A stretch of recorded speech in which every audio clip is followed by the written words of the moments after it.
Uskup Baron memberikan renungan pada Minggu Biasa ke-18, pada 3 Agustus 2025. Hari ini kita membaca sebuah kutipan yang sangat kuat dari kitab Pengkhotbah. Kesia-siaan belaka, kata Pengkhotbah. Kesia-siaan belaka.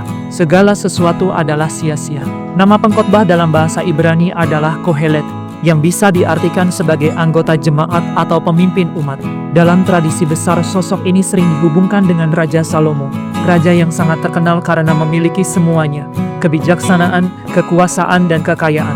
Namun menariknya justru orang seperti Salomo ini yang menyimpulkan bahwa semuanya adalah sia-sia.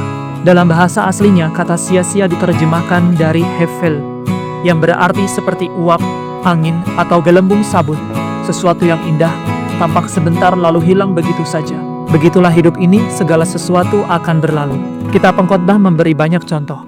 Misalnya seseorang yang bekerja keras sepanjang hidup dengan kebijaksanaan dan keterampilan.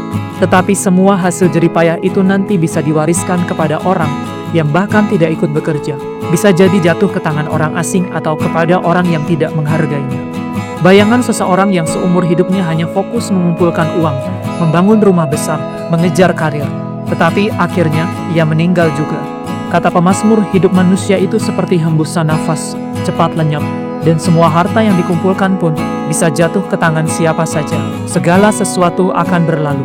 Lalu apa gunanya bekerja keras kalau semua akhirnya hilang? Mengapa harus bersusah payah dan cemas setiap hari kalau semua hanya berakhir dalam kesia-siaan? Apakah dengan demikian hidup ini tidak berarti? Dan apakah kita harus berputus asa? Tentu tidak.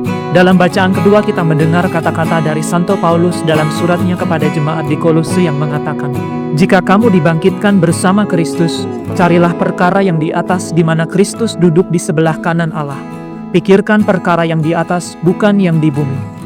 Pesan Paulus bukanlah ajakan untuk lari dari dunia. Bukan pula ajaran yang pesimis. Ia tidak berkata, hidup ini tidak penting, lebih baik cepat-cepat ke surga. Bukan begitu. Pesan Paulus justru mengajak kita untuk menyadari bahwa dunia ini tidak kekal. Dunia bukan musuh kita, tetapi juga bukan tempat tinggal abadi. Maka bagaimana kita harus menyikapinya? Gunakan dunia ini dengan ringan. Kita tidak perlu membenci dunia, tetapi jangan melekat kepadanya. Jangan salah kira bahwa harta atau kesuksesan akan membuat kita bahagia sepenuhnya. Arahkan hati kepada Tuhan. Nikmatilah keindahan dunia ini, tetapi jangan menjadikannya pusat hidup kita. Rumah yang kita bangun, ujian yang kita terima, syukuri lalu lepaskan. Karena hanya Tuhan yang benar-benar kekal, hanya Tuhan yang tidak pernah berubah, hanya Tuhan yang tidak akan lenyap. Dalam Injil hari ini, Yesus menceritakan perumpamaan tentang seorang kaya yang panennya sangat melimpah. Ia bingung harus menyimpan di mana semua hasil itu. Lalu ia berkata dalam hatinya, "Aku tahu aku akan robohkan lumbung-lumbungku dan bangun yang lebih besar. Setelah itu aku bisa bersantai, makan, minum, dan bersenang-senang." Tetapi apa kata Tuhan kepadanya? "Hai orang bodoh, malam ini juga nyawamu akan diambil darimu, dan semua yang kau kumpulkan itu akan menjadi milik siapa?" Inilah contoh nyata orang yang menggantungkan hidupnya hanya pada kekayaan dan harta dunia. Saudara-saudari, pesan hari ini sangat jelas dan menyentuh. Segala sesuatu akan berlalu. Namun Tuhan tidak. Mari kita hidup dengan hati yang bebas, menikmati hidup dengan sukacita, tetapi jangan terikat pada dunia. Sebab hidup kita yang sejati ada dalam Tuhan, satu-satunya yang kekal.